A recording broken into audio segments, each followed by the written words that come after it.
नमस्कार साथियों, ज्ञान एकेडमी में आपका स्वागत है। आज हम आरपीएफ एसआई के 100 मॉडल पेपर की सीरीज में मॉडल पेपर नंबर 41 की बात करेंगे।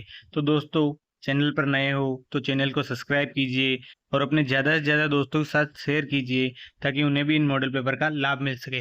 दोस्तों, अब की बार 110 पार। दोस्तों, अब की बार अपने को सिलेक्शन लेके जाना है, तो ज्ञान एकेडमी के साथ जुड़े रहिए और ध्यान से तैयारी कीजिए और मॉडल पेपर को सोल्व कीजिए। ठीक है दोस्तों, इसी के साथ चलते हैं। आज का हमारा पहला क्वेश्चन है। दोस्तों, पहला क्वेश्चन क्या कह रहा है हमारा, निम्नलिखित में से किस उद्योग को चाइल्ड ऑफ प्रोटेक्शन कहा जाता है। दोस्तों, चाइल्ड ऑफ प्रोटेक्शन किस उद्योग को कहा जाता है? तो देखिए, ऑप्शन ए है सीमेंट उद्योग, ऑप्शन बी है टेक्सटाइल उद्योग, ऑप्शन सी है पेट्रोलियम उद्योग, ऑप्शन डी है चीनी उद्योग। तो दोस्तों, किसको कहा जाता है चाइल्ड ऑफ प्रोटेक्शन? तो इसका करेक्ट आंसर क्या हो जाएगा? दोस्तों, इसका correct answer option number D हो जाएगा। क्या होगा ऑप्शन नंबर डी? चीनी उद्योग को। दोस्तों, कब चीनी उद्योग को चीनी को सुरक्षा कब दी गई थी दोस्तों? तो 1930 में। ध्यान रखिएगा, कब दी गई? 1930 में। कब दोस्तों? 1930 में चीनी को सुरक्षा दी गई थी दोस्तों। क्या ध्यान रखिएगा। ठीक है दोस्तों, चलते हैं अगले क्वेश्चन की ओर। हमारा अगला question, question number 2। Question number 2 क्या कह रहा है? देखिए, निम्नलिखित में से भारत में ही उत्पन्न होने वाली सबसे लंबी नदी कौन सी है? दोस्तों, भारत में उत्पन्न होने वाली सबसे लंबी नदी पूछी है। तो देखिए, ऑप्शन ए है गंगा, ऑप्शन बी है ब्रह्मपुत्र, ऑप्शन सी है यमुना, ऑप्शन डी है गोदावरी। तो दोस्तों, सबसे लंबी नदी कौन सी? इसका करेक्ट आंसर क्या हो जाएगा? दोस्तों, इसका correct answer option number A हो जाएगा। क्या होगा? ऑप्शन नंबर ए गंगा नदी। दोस्तों, कुल लंबाई कितनी है इसकी? पूछ ले कुल लंबाई।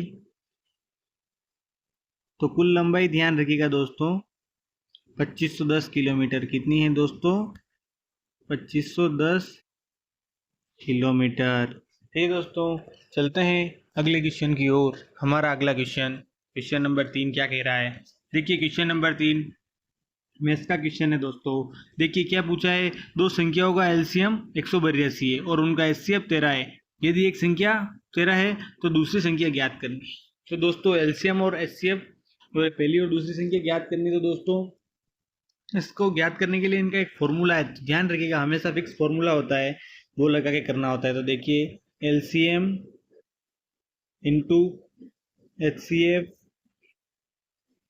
बराबर पहली इंटू दूसरी संख्या,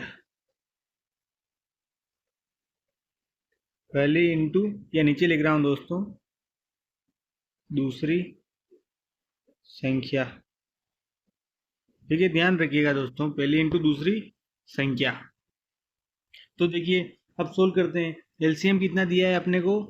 182। कितना दिया है? 182 इंटू एचसीएफ कितना दिया है? 13 बराबर पहली संख्या कितनी है? 13 इंटू दूसरी संख्या ज्ञात करनी है, तो यह लिख देंगे अपन दूसरी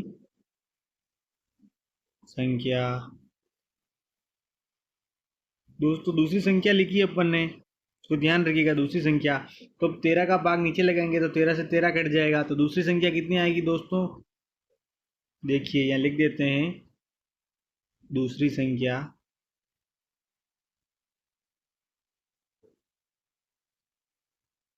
दूसरी संख्या बराबर 182। दोस्तों, दूसरी संख्या कितनी है? दूसरी संख्या बराबर 182। तो 182 कौन से ऑप्शन नंबर में है? ऑप्शन नंबर ए में। तो इसका करेक्ट आंसर क्या हो जाएगा? ऑप्शन नंबर ए इसका करेक्ट आंसर हो जाएगा।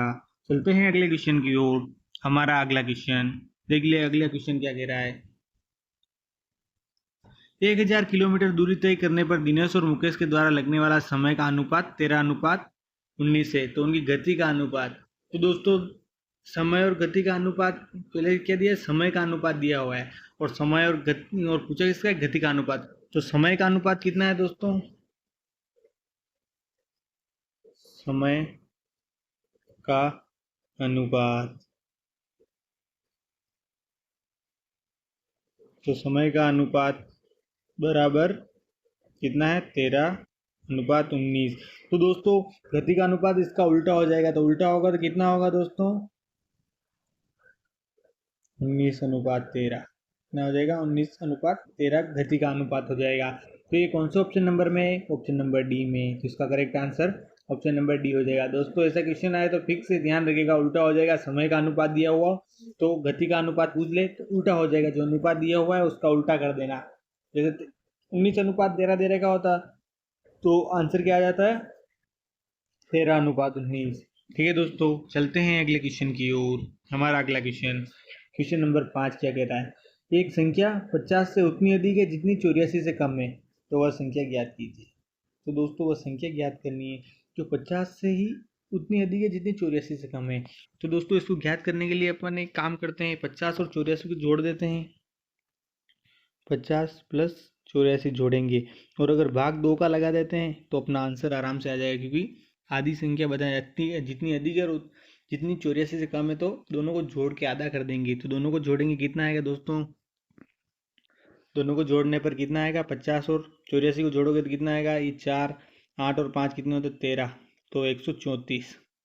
134 में अगर 2 का भाग लगाते हैं, 134 में 2 का भाग लगाएंगे कितना आएगा, 67।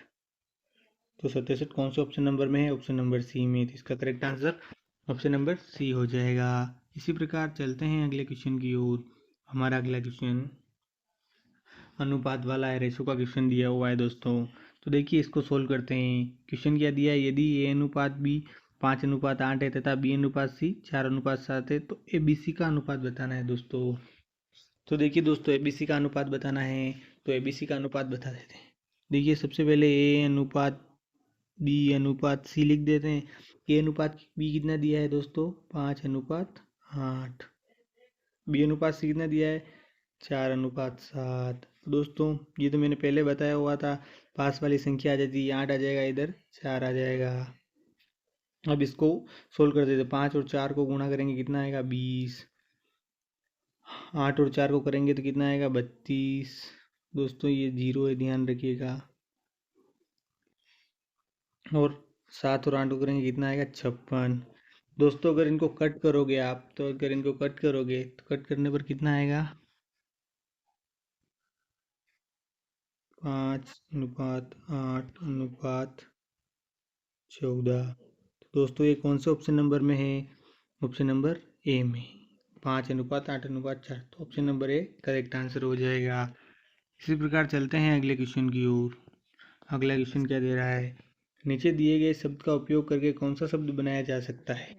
तो दोस्तों देखिए BLENDING, ब्लेंडिंग में से कौन सा शब्द बनाया जा सकता है। दोस्तों बनाया नहीं, कौन सा शब्द नहीं बनाया जा सकता वो दिया हुआ होगा इसमें, वो पूछना, या नहीं नहीं लिखा हुआ होगा।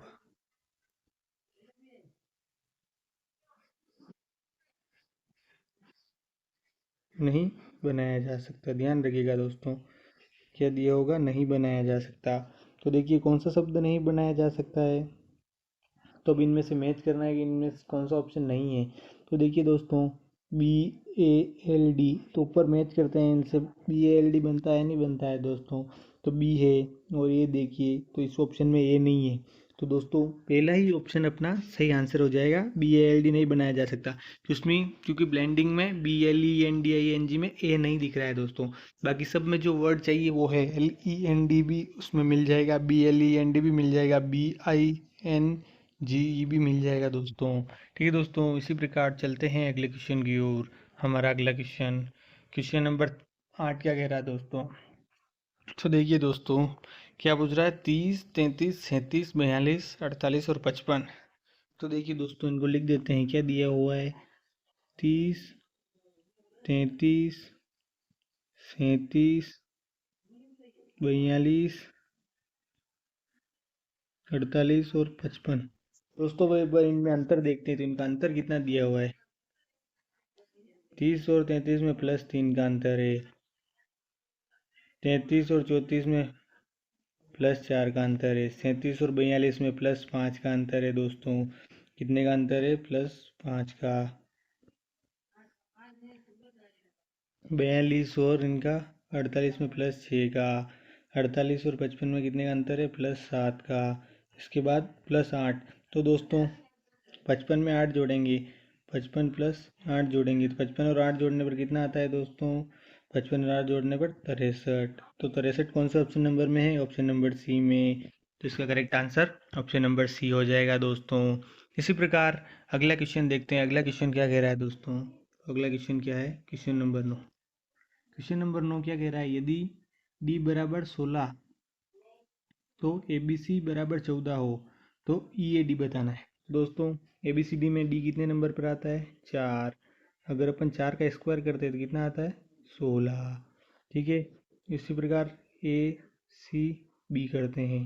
तो ए सी बी करेंगे दोस्तों तो 1 का स्क्वायर, ए कितने पर है? 1 पे, तो 1 का स्क्वायर प्लस सी कितने नंबर पर आता है? 3 का, तो 3 का स्क्वायर प्लस बी कितने पे? 2, तो 2 का स्क्वायर करेंगे दोस्तों। 1 का स्क्वायर 1, 3 का स्क्वायर 9, 9 और 1 10 और 2 का स्क्वायर 4, तो कितने जोड़ेंगे? 14। तो देखिए दोस्तों 14 आ रहा है क्या? करेक्ट 14 भी आ रहा है। तो इसके प्रकार ई ए डी जोड़ देंगे दोस्तों। ई A D, E A D जोड़ेंगे तो ई कितने नंबर पर आता है? 5, तो ये 5 का स्क्वायर हो जाएगा। इसी प्रकार ये कितने पर? तो एक, 1 का स्क्वायर आ जाएगा। डी कितने नंबर पर आता है? 4, तो 4 का स्क्वायर आ जाएगा। अब इनको टोटल करेंगे तो टोटल करने पर कितना आता है? 5 स्क्वायर 25, 25 1 का स्क्वायर 1 और 4 का स्क्वायर 16, तो कितने आएंगे? 42। 42 कौन से ऑप्शन नंबर पे है? ऑप्शन नंबर बी में। तो इसका correct answer option number B हो जाएगा। इसी प्रकार अगला क्वेश्चन देखते हैं। अगला क्वेश्चन क्या कह रहा है? अगला क्वेश्चन देखते हैं दोस्तों। तो अगला क्वेश्चन क्या कह रहा है? 2 4 6 से क्या बन रहा है? 4 1 6 3 6, तो 5 7 4 6 से क्या बनेगा? तो देखते हैं क्या बनेगा दोस्तों। अगर 2 का स्क्वायर करते हैं, 2 का स्क्वायर करते हैं और 2 का स्क्वायर कितना होता है? 2 4 6। देखिए दोस्तों इसको सोल्व करने के लिए थोड़ा सा दिमाग सोचना पड़ेगा। क्या दिया है? 2 4 और 6। अगर अपन 2 का स्क्वायर करते हैं तो कितना आता है? 4, और 4 का स्क्वायर करेंगे कितना आता है? 16, और 6 का करेंगे तो 36। अपनी क्या सीरीज दोस्तों? यही सीरीज बन रही है ना, तो इसका ये आ गया। तो इसी प्रकार अपन 5 7 4 और 6 का स्क्वायर करके देखते हैं। तो 5 का स्क्वायर कितना होता है? 5 का स्क्वायर कितना होता है दोस्तों? 25। 7 का 49 और 4 का 16 और 6 का 36। तो दोस्तों देखिए ये सीरीज कहीं अपने को ऑप्शन में आ रही है क्या? 25 49 16 36। तो 25 49 16 36 दोस्तों ऑप्शन नंबर ए में ही आ रही है। तो इसका करेक्ट आंसर क्या हो जाएगा? Option number A. दोस्तों देखिए रीजनिंग का क्वेश्चन था और कितना इजी क्वेश्चन था। लोग इस इतनी लंबी सीरीज को देख के घबरा जाते हैं, पर इसमें घबराने जैसा कुछ था भी नहीं दोस्तों। बहुत ही आसान क्वेश्चन था और बहुत शानदार वाला क्वेश्चन था। एग्जाम की दृष्टि से बहुत महत्वपूर्ण क्वेश्चन था। एग्जाम में आने की संभावना भी है। जुड़े रहिए ज्ञान एकेडमी में के साथ और अपने दोस्तों को भी जोड़िए दोस्तों, ताकि उन्हें भी इनका लाभ मिल सके। और आप तो इनका लाभ ले ही रहे। अगर आपने चैनल पर नए हो तो आप प्लेलिस्ट में जाके पुराने सारे 40 ही मॉडल पेपर हमने प्लेलिस्ट में डाल रखे हैं, उनके माध्यम से आप देख लीजिएगा दोस्तों। चलते हैं अगले क्वेश्चन की ओर। हमारा अगला क्वेश्चन क्वेश्चन नंबर 11 क्या कह रहा है दोस्तों? तो क्वेश्चन नंबर 11 देखते हैं। क्वेश्चन नंबर 11 क्या कह रहा है? भारत का सबसे बड़ा कॉफी उत्पादक राज्य कौन सा है? तो कॉफी उत्पादक राज्य कौन सा है सबसे बड़ा? तो देखिए ऑप्शन ए है आंध्र प्रदेश, ऑप्शन बी है कर्नाटक, ऑप्शन सी है केरल, ऑप्शन डी है तमिलनाडु। तो दोस्तों सबसे बड़ा कॉफी का उत्पादक राज्य कौन सा है? तो इसका करेक्ट आंसर क्या होगा दोस्तों? इसका correct answer option number B हो जाएगा। क्या होगा? Option number B Karnataka. Karnataka correct answer हो जाएगा। दोस्तों ये कितना टन कॉफी का उत्पादन करना है? तो ध्यान रखिएगा 82 8,200 टन कॉफी का उत्पादन, 8200 टन का उत्पादन करता है दोस्तों कर्नाटक। और अगर आपको प्रतिशत में पूछ ले दोस्तों तो कितने प्रतिशत करता है दोस्तों? तो प्रतिशत ध्यान रखिएगा 53% से अधिक,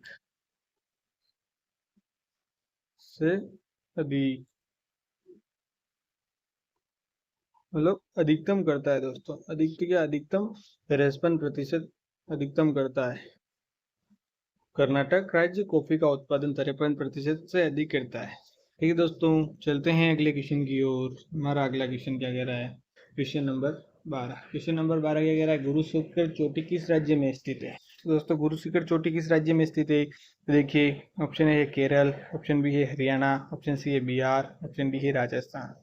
दोस्तों इसका करेक्ट आंसर क्या होगा? इसका correct answer option number D हो जाएगा, राजस्थान। दोस्तों गुरु शिखर चोटी राजस्थान में स्थित है। राजस्थान में भी सिरोही जिले में स्थित है दोस्तों गुरु शिखर की चोटी, ध्यान रखिएगा। इसकी लंबाई पूछ ले, गुरु शिखर की लंबाई, गुरु शिखर चोटी की लंबाई, तो लंबाई कितनी है दोस्तों? 1722 मीटर, 1722 मीटर दोस्तों। और ये राजस्थान की सबसे ऊंची चोटी है। क्या है दोस्तों? राजस्थान की सबसे ऊंची चोटी, ध्यान रखिएगा, राजस्थान की सबसे ऊंची चोटी,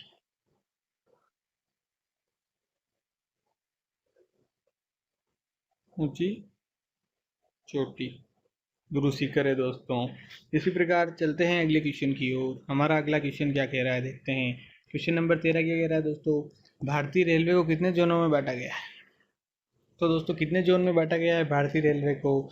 तो ऑप्शन ए 16, ऑप्शन बी है, ऑप्शन ए 14, ऑप्शन बी है 16, ऑप्शन सी है 17, ऑप्शन डी है 19।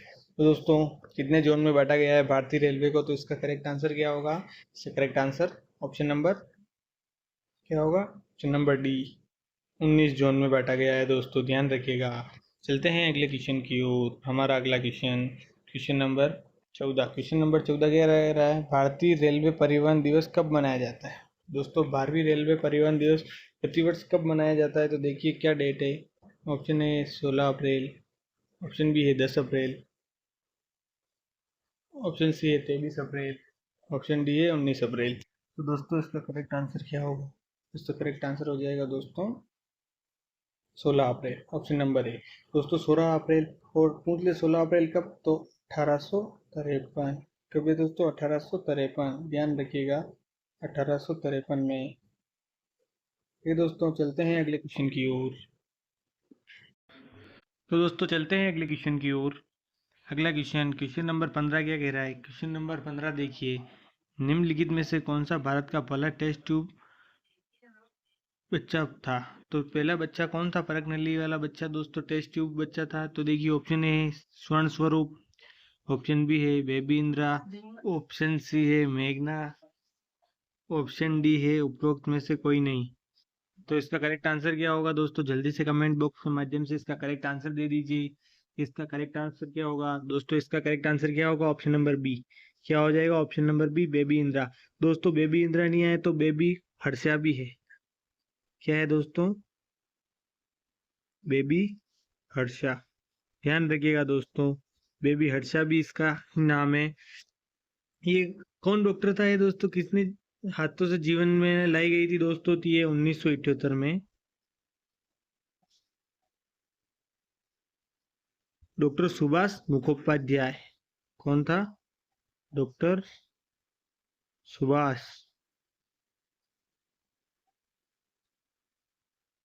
मुखोपाध्याय। कौन था दोस्तों? डॉक्टर सुभाष मुखोपाध्याय के हाथों से जीवन में लाई गई थी दोस्तों, ध्यान रखिएगा। बहुत ही शानदार वाला क्वेश्चन है। आपको मुखोपाध्याय यह नहीं दिख रहा होगा दोस्तों, स्क्रीन से कट रहा है, तो मुखोपाध्याय था। आप लिखना चाहे तो लिख लीजिएगा। 1978 में डॉक्टर सुभाष मुखोपाध्याय के हाथों से जीवन में लाई गई थी। कौन लाई थी दोस्तों? भारत का पहला टेस्ट ट्यूब बेबी इंदिरा या बेबी हर्षा, बेबी हर्षा भी नाम आपको मिल सकता है। इसी के साथ चलते हैं अगला क्वेश्चन। देखिए अगला क्वेश्चन क्या कह रहा है। अगला क्वेश्चन, क्वेश्चन नंबर 16 क्या कह रहा है दोस्तों? कार्यकाल में मरने वाला पहले मुख्यमंत्री कौन थे? तो दोस्तों कार्यकाल में ही मरने वाले पहले मुख्यमंत्री पूछे हैं। तो देखिए option A Shri Krishna Singh, option B है CN अन्नदुराई, ऑप्शन सी है गोविंद वल्लभ पंत, ऑप्शन डी है मोहम्मद यूनुस। तो इसका करेक्ट आंसर क्या होगा दोस्तों? कार्यकाल में के समय कौन था पहला मुख्यमंत्री जो अपने कार्यकाल में ही उनकी मृत्यु हो गई थी? तो इसका करेक्ट आंसर क्या होगा? जल्दी से कमेंट बॉक्स के माध्यम से इसका करेक्ट आंसर दीजिए दोस्तों। कौन मरा था? कौन सा मुख्यमंत्री मरा था? और वो मुख्यमंत्री कहाँ के थे? कौन से राज्य के मुख्यमंत्री थे? अगर आपको पता है तो वो भी कमेंट बॉक्स में आंसर दीजिए कि कौन मरे थे। दोस्तों इसका करेक्ट आंसर क्या होगा दोस्तों? इसका correct answer option number B हो जाएगा। सीएन अन्नादुराई। क्या होगा दोस्तों? सीएन अन्नादुराई करेक्ट आंसर हो जाएगा। दोस्तों ये कहाँ के सीएम थे? तो तमिलनाडु। कहाँ के थे? ध्यान रखिएगा, तमिलनाडु के थे दोस्तों। तमिलनाडु के सीएम थे और ये इन्होंने अपने कार्यकाल के दौरान ही इनकी मृत्यु हो गई थी। इनका नाम सीएन अन्नादुराई है। ठीक है दोस्तों, तमिलनाडु के सीएम थे ये। तो क्वेश्चन नंबर 19 क्या कह रहा है? निम्नलिखित में से किस नदी को वृतगंगा के नाम से जाना जाता है? तो दोस्तों किस नदी को जाना जाता है? जल्दी से कमेंट बॉक्स में आंसर दीजिए कि करेक्ट आंसर क्या होगा। ऑप्शन ए है गोदावरी नदी, ऑप्शन बी है कावेरी नदी, ऑप्शन सी है कृष्णा नदी, ऑप्शन डी है महानदी। तो इसका करेक्ट आंसर क्या होगा दोस्तों? इसका करेक्ट आंसर क्या हो जाएगा? Option number A. कौन सी नदी को वृतगंगा के नाम से जाना जाता है? तो गोदावरी नदी को दोस्तों। और गोदावरी नदी को गंगा के बाद दूसरी सबसे लंबी नदी है दोस्तों। गंगा नदी के बाद अगर क्वेश्चन आ जाए दूसरी सबसे लंबी नदी कौन सी है दोस्तों, तो ध्यान रखिएगा, गोदावरी नदी गंगा नदी के बाद दूसरी सबसे लंबी नदी है। और वृतगंगा के नाम से किस नदी को जाना जाता है? तो गोदावरी नदी को जाना जाता है। तो correct answer option number A correct answer हो जाएगा दोस्तों। इसी प्रकार चलते हैं अगले क्वेश्चन की ओर। आज का हमारा अगला क्वेश्चन क्वेश्चन नंबर 20 और आज के अंतिम क्वेश्चन भी है दोस्तों। दोस्तों आपको 20 क्वेश्चन में से कितने सही होते हैं कमेंट बॉक्स में ज़रूर बताइएगा। और दोस्तों के साथ शेयर नहीं किया है तो उनके ज़्यादा से ज़्यादा उनके साथ शेयर कीजिएगा, ताकि आपके साथ उन्हें भी इन मॉडल पेपर का लाभ मिल सके। दोस्तों 20वां क्वेश्चन देखते हैं। 20वां क्वेश्चन क्या कह रहा है हमारा? तो देखिए, कौन सा मुगल शासक चित्रकारों का सबसे बड़ा संरक्षक था? दोस्तों कौन सा शासक था? तो देखिए, ऑप्शन ए है अकबर, ऑप्शन बी है औरंगजेब, ऑप्शन सी है शाहजहां, ऑप्शन डी है जहांगीर। तो दोस्तों चित्रकारों का सबसे बड़ा संरक्षक कौन था? जल्दी से कमेंट बॉक्स में आंसर दीजिए। दोस्तों इसका करेक्ट आंसर क्या होगा? इसका correct answer option number D हो जाएगा। क्या होगा दोस्तों? ऑप्शन नंबर डी कौन था? जहांगीर था दोस्तों। मुगल शासकों के चित्रकारों का सबसे बड़ा संरक्षक कौन था? तो जहांगीर था, याद रखिएगा दोस्तों। बहुत ही महत्वपूर्ण सीरीज़ है। चैनल को सब्सक्राइब नहीं किया तो एक बार फिर से बोल रहा हूँ, सब्सक्राइब कर दीजिएगा और ज़्यादा से ज़्यादा दोस्तों के साथ शेयर कीजिए, ताकि उन्हें भी इन मॉडल पेपर का लाभ मिल सके दोस्तों। और इस चैनल के साथ जुड़े रहिए ताकि आपको और ज़्यादा फ़ायदा मिल सके। 100 मॉडल पेपर की सीरीज़ होगी, 41 मॉडल पेपर तो हो गए हैं और आगे भी और मेहनत कर रहे हैं। डेली का आपको एक मॉडल पेपर मिल रहा है, तो चैनल को सब्सक्राइब कर दीजिए और ज़्यादा से ज़्यादा जुड़े रहिए। ठीक है दोस्तों, धन्यवाद। मिलते हैं अगले मॉडल पेपर।